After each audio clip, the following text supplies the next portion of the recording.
How to Don a Dashiki, an A, Z, and things in between book. A dashiki is a garment worn in West Africa. West Africa is a collection of African countries with incredible thrills, including Ankara prints, jollof rice, and talking drums.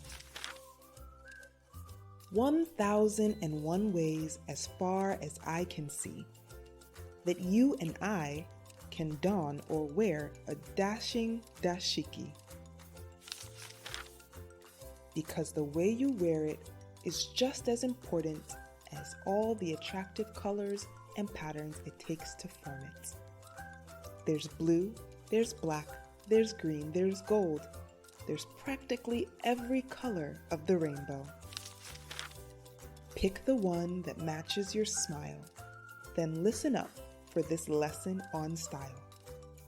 I have some fashionable friends in Africa on the west side. When it comes to dashikis, they'll be your guide. They'll show you how to wear it in more ways than one, and you'll never want to take it off by the time they're done. Because to don a dashiki is simply to be the best dressed person from Gabon to Guinea. You'll grab all the dashikis and make some space. You have to pick the right one for the right place. They'll probably drag you to a party. That would be my first guess. And when it comes to West African parties, there's no such thing as overdressed. When you get to the party, try to find a seat. And after you do that, get some jollof rice to eat. Then count the many dashikis in the room and dance the night away to a drum beat tune. After the festivities, you're off to bed. Throw a comfy and loose dashiki over your head. Dream of dashikis floating with you in the air. Grab as many as you can while you're up there. The very next day, they'll wake you up bright and early for a game of football. Time to get dirty. Pick the dashiki with the shorts to match and add a pair of sneakers from under the dashiki stash. But there are still 998 more ways. If you want me to tell you, we'll be here for days. Add some jewelry, a belt, and of course a hat. And make sure that all this matches with all of that. Don it with a partner, don it with a group. Don it like the dashiki was made for you. And now I don't have time to share the other 993 ways, because I'm going home to change. I feel like wearing my dashiki today.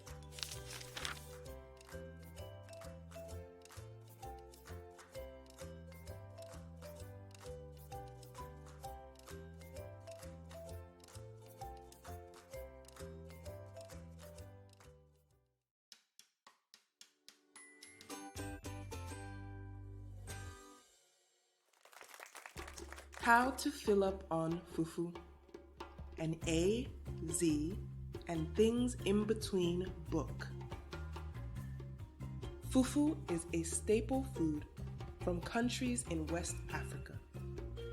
West Africa is a collection of African countries with incredible thrills, including Ankara prints, jollof rice, and talking drums. To fill up on fufu, a mighty hearty feast, first wash your hands. It's time to eat. Scoop it onto your plate, round to perfection. Take all the stew in the pot if there are no objections. Grab a bite-sized piece and clench it in your fingers. Blow off the steam. If it's too hot, let it simmer.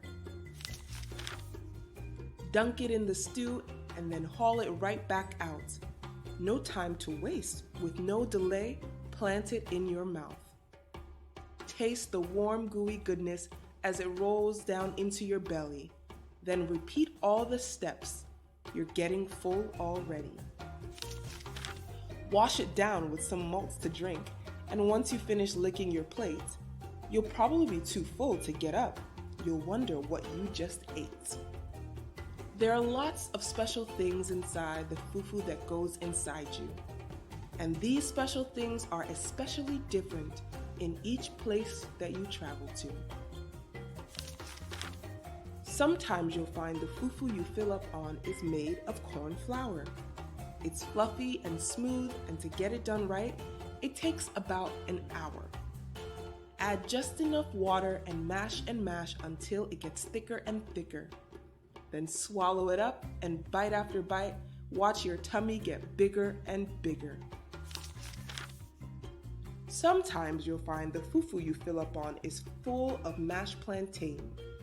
It's whipped and sticky and tastes real creamy, or salty, or sour, or plain. Sometimes you'll find the fufu you ate came from the cassava plant. It's soft and white, a starchy delight, and tastes better with your hand.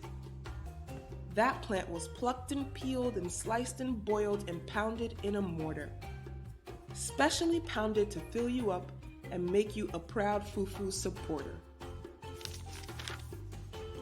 To add more flavor, pick your choice of spices in soups and stews. From peanut to pumpkin to pepper, pick something that tastes better than good to you. Some may be strong, and by strong I mean spicy, so better to taste with caution. Test and savor little by little, and then dish out your portion. With all this tasting, you might get so full you'll need to walk it off. Take a stroll to the kitchen and wash all the dishes, the pots and cooking stuff. And if while you're washing and cleaning and digesting you spot leftover fufu, share with a neighbor, a friend, or foe, and they'll be sure to thank you. And they may ask you how you eat it, so it's a good thing that now you know. But you may have to cook up some more for yourself, because the best way to teach is to show. So take out all the pots and stuff that you just washed clean, and prepare the most delicious fufu dishes the world has ever seen. And after you've filled up the table with options so far as the eye can feast, invite the whole town to fill up on fufu. Once again, it's time to eat.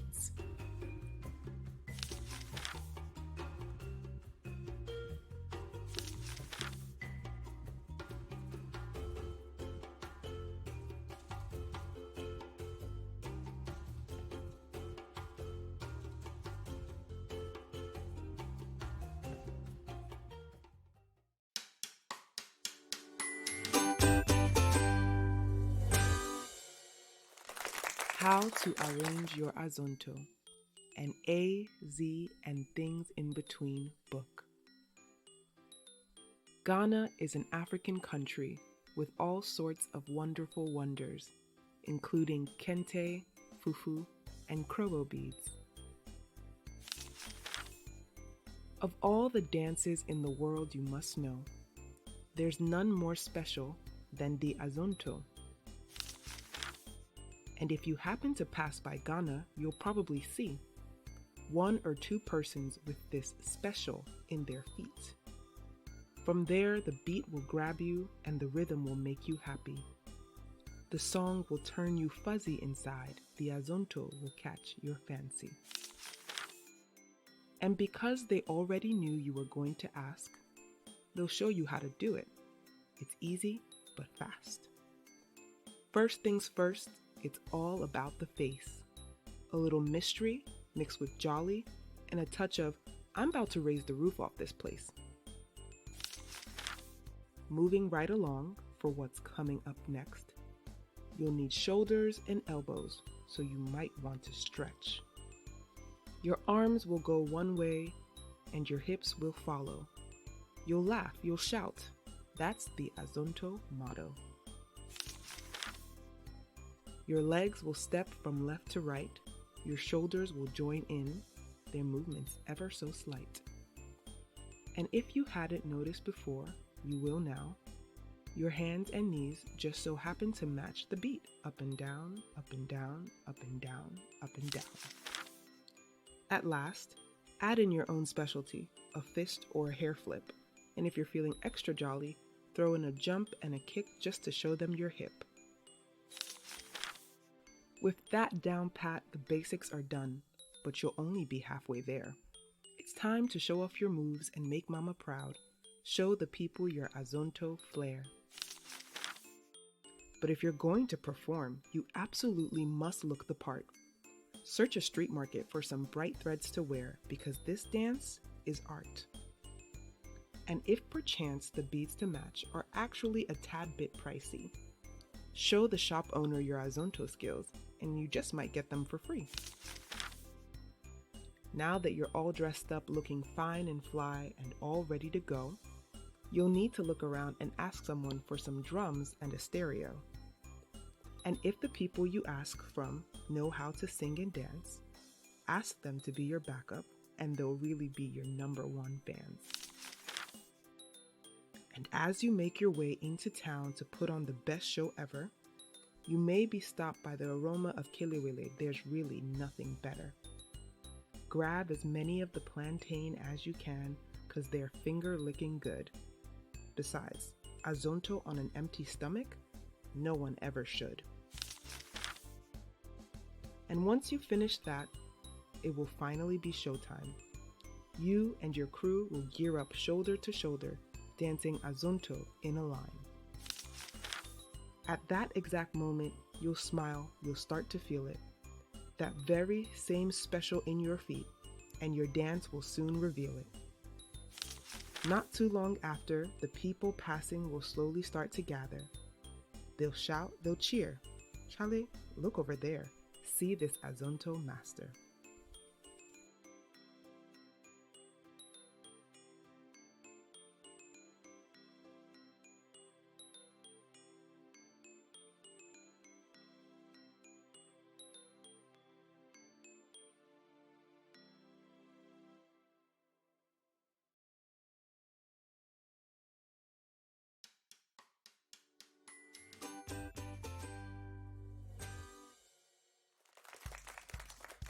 How to impress with your Iro and Buba.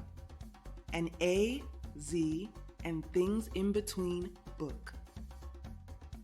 The Iro and Buba is a garment set from Nigeria. Nigeria is an African country with stunning sensations, including Nollywood movies, Adire cloth, and Chin Chin treats. There's this one Iro and Buba that I have, and when I wear it, I dazzle with my style and pizzazz. It's short and colorful and fits me just right. It's loose at the sleeves and it's not too tight. It's more than just a style of dress. It's what I wear when I want to impress. The Buba is the garment that you wear on top. But it's not just a regular blouse that you buy in a shop. The Iro on the bottom completes the outfit. I just can't wear this wrapper and not talk about it. But this particular set is not my only one. I have many, so plenty. My collection weighs a ton. And I know what you're thinking as you're looking at me. Where can I buy one, or better, get one for free? You have to get one made, but luckily I know just the spot. The sun is always shining and there it's always hot. There are people there who specialize in the Iro and Buba. Just ask for someone from the tribe of the Yoruba. First, they'll point you to the busy fabric market. There you'll pick the cloth to make your garment. You'll see many materials that you can choose from. It'll be tough, but you'll have to choose one. There are silk, satin, Ankara, and lace. There's every color you can think of for every design you can create. When you finally pick and name your price, see if you can spot the nearest tailor in sight. Pay for your fabric and be on your way. you're off to the tailor and it may be a long day. And on your journey to go and do that, I'm sure you'll find 2 or 3 people in an iro and buba. Take a good look at each design. You'll need some ideas, so keep them in mind. Then at the tailor, it's time to make your own. Get all your measurements from head to toe. Then create a design and give the tailor a sketch. Just make sure it matches you and matches you best. Then wait a few hours and let the tailor work some magic. Your iro and buba is almost ready and it will be fantastic. Then you and I get to wear it together, and we can ask everyone we know who wore it better.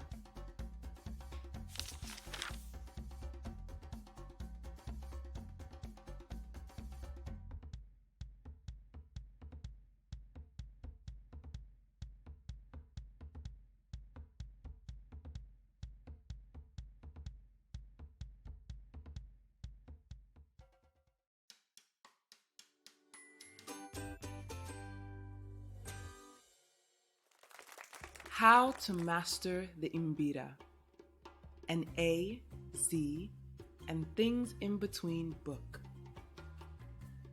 The Mbira is a musical instrument from Zimbabwe. Zimbabwe is an African country with superb specialties such as zadza, safaris, and stone sculptures. If you're feeling really down, my friend, I've got just the thing. Pass me my mbira. Have a seat, let me play you a rhythm. It's the brown wooden instrument that I keep over there. It's got metal tines like frilly things, and I'm sure you want to hear. They're not too heavy. Mine is quite light. I carry it with me all the time. I carry it with me everywhere. In case I'm in a mood, I always want to be prepared. Because the thing about the mbira is that it's actually made of magic. It can make the grumpiest of grumps happy, and I'm not being dramatic. It will have you feeling warm and light and make you hum and sing. Just think of all the joy and smiles playing the mbira can bring. There are lots of different ways that people play the mbira. I'll show you how we do it in Zimbabwe and other places in Africa.